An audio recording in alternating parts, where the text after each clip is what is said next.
I have just returned from a 2-week group training with Lujan Matus in Sedona, Arizona. During this period, Lujan introduced us to the Lujan Pi white crane form, which, he notes, is considered a very close-quarter, elbow-fighting format, and not the same as other white crane long fist applications. Lujan said it's very similar to praying mantis because of its squeezed, close-quarter, spiraling elbows, and there are many crossovers. Learning Lujan's entire white crane form takes 8 full weeks. The second part of this system is an old Tibetan application, which is so revered that it is very rarely taught. From what I've seen so far, the entire form is very technical within its intricacies. Lujan informed us that in the past, he has been reluctant to reveal this practice, which was held back for teachers only, but now he has decided to disclose it to students who have mastered the preceding levels. During these intensive 2 weeks, we learned, among other things, how to load and release the body and connect and unify the 5 hidden lines to the mother source of our Dantian. This changed everything concerning my previous practices.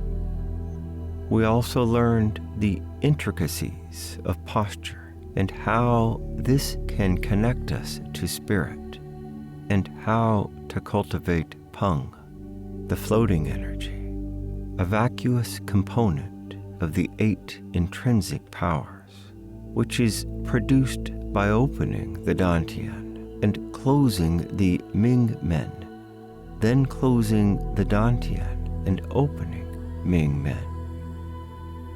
This activates 7 cascading magnetic fields located in the lower abdomen, which eventually causes the Dantian to pulse as if a heartbeat is situated within the center of it.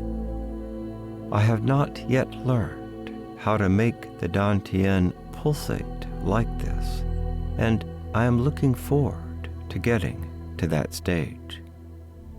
Lujan showed us how the Dantian can transfer its power within the long channels of his arms, and demonstrated how it pulsates in between his hands and how it looks as if he's holding a pulsing heart.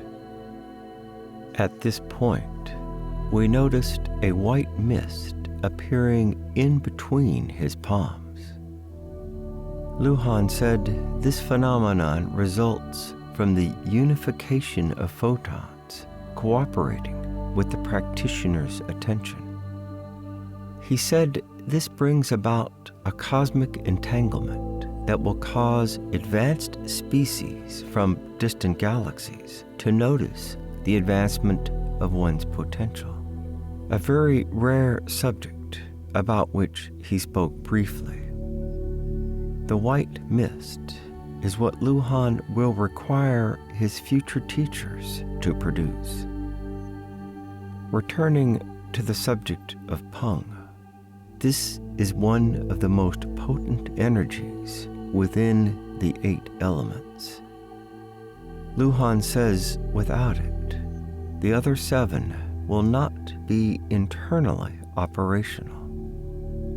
These are the energies hidden in all the forms of Lujan Pi. During this time, Lujan showed us how to make the body float using Pung as the primary vehicle of transformation. Lujan informed us these 8 intrinsic energies accumulate and become more subtle as one progresses in life. he also told us he has discovered more than these 8, which are different, not known in other internal systems, and are embedded within the white crane form. These intrinsic energies can be used for seeing and can become perceptual vehicles of growth as long as one adheres to the path of pure devotion.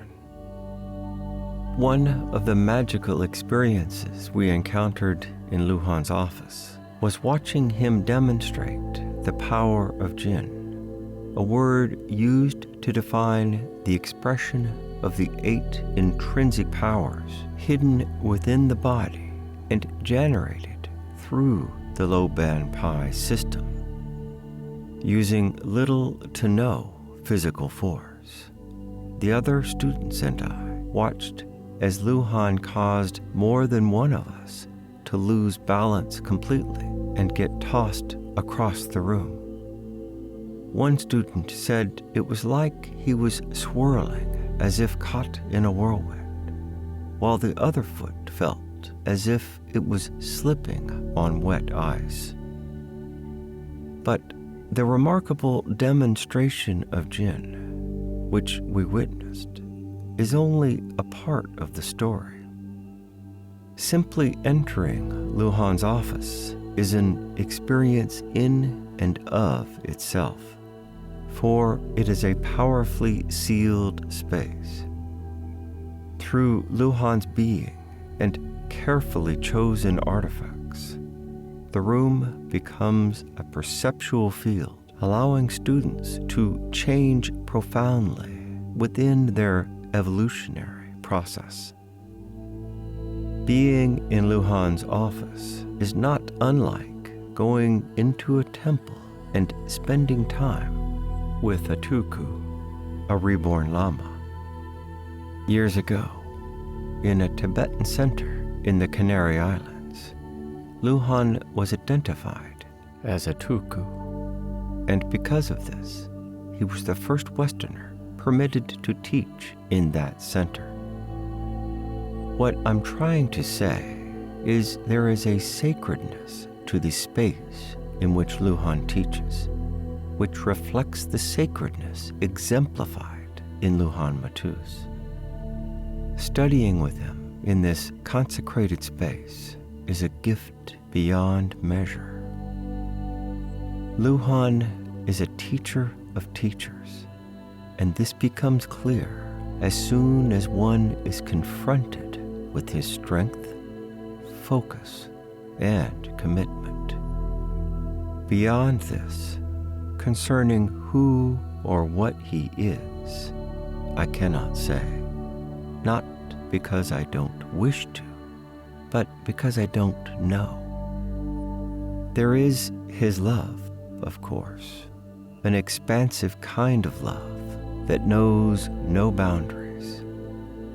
Still, there is a firmness as well, a firmness that adheres absolutely to the law of the universe, a determination that cannot be shaken no matter what the circumstances.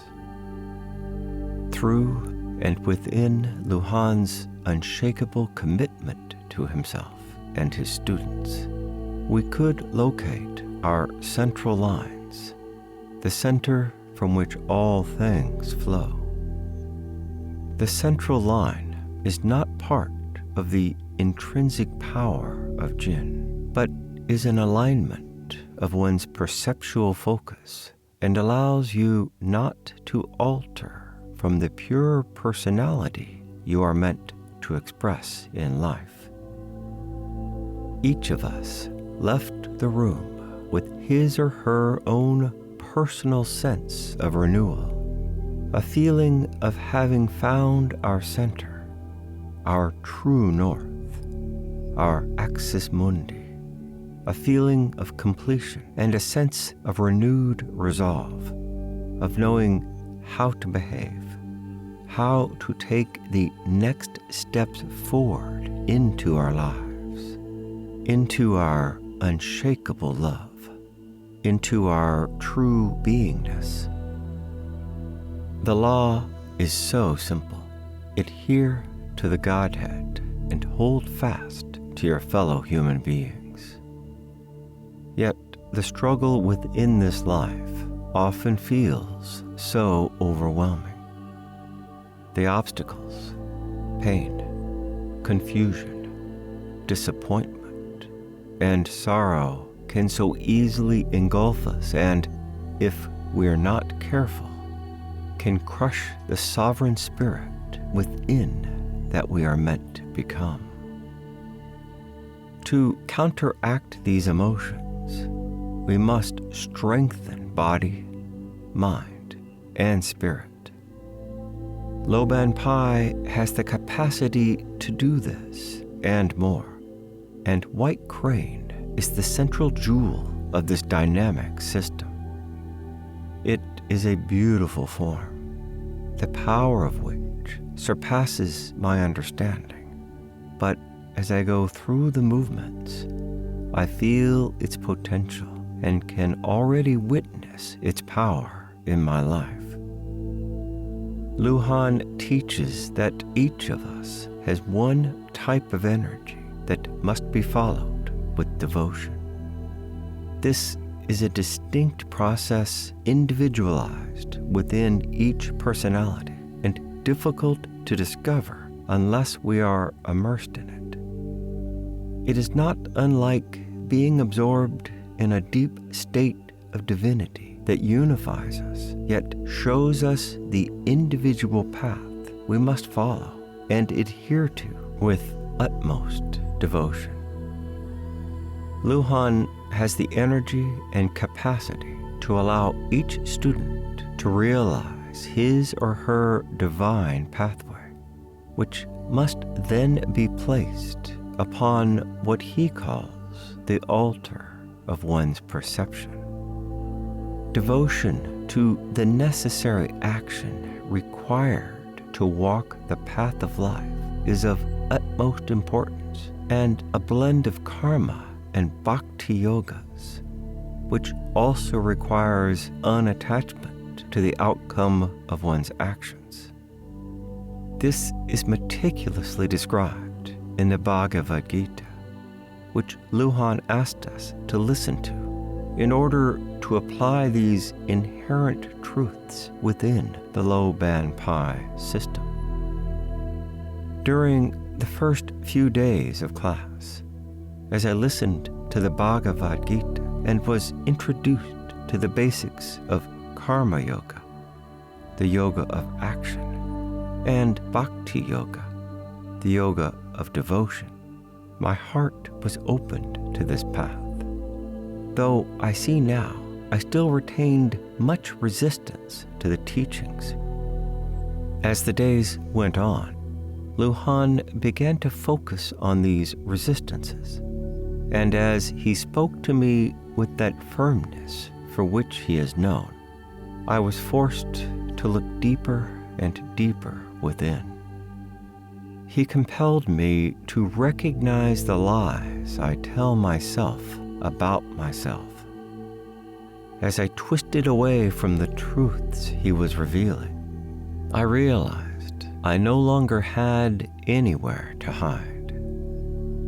The truth of who I am, especially my emotional dependencies, was laid bare in that room, and it was one of the most painful processes I have ever been through. The walls I throw up, the masks I wear, the darker side of me I so adamantly try to hide, these were revealed as Lujan doggedly questioned my belief system concerning who I think I am. And the most difficult truth I had to face was that by hiding from others, I hurt those around me, those I profess to love. I doubt very much that I would have found a place that felt like my inner core had it not been for Lujan's persistence. This is but one example of what Lujan Matus does, of who he is. He has the ability to see through people. He sees inside you.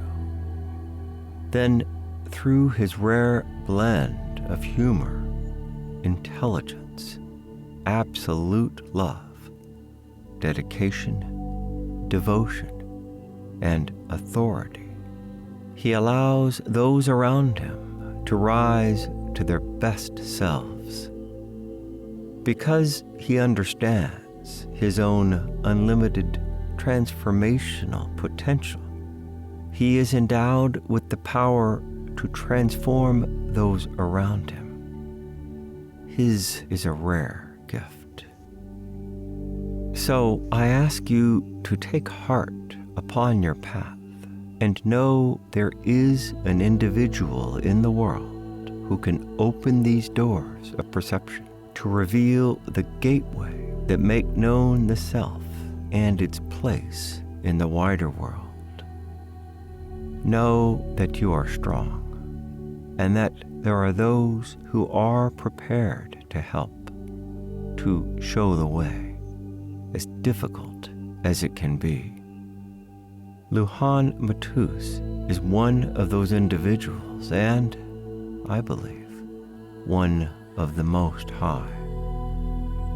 In all its terrible, astonishing, breathtaking, shattering beauty and perplexity, life is to be cherished.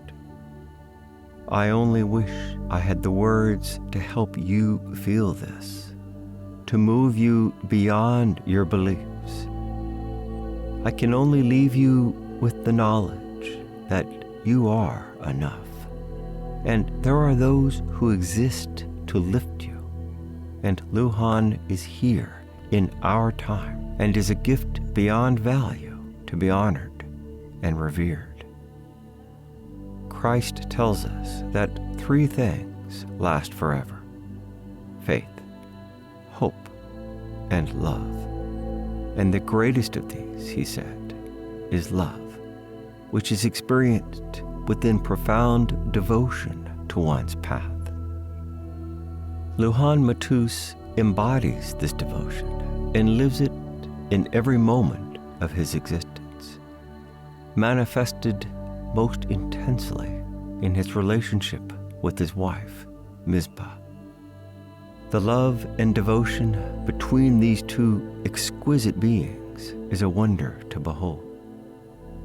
Through his truth, experience, and wisdom, Lujan offers his remarkable knowledge and sacred grace to others. It has been an incredible gift and my good fortune to meet with and learn from this extraordinary human being. I wish you the same.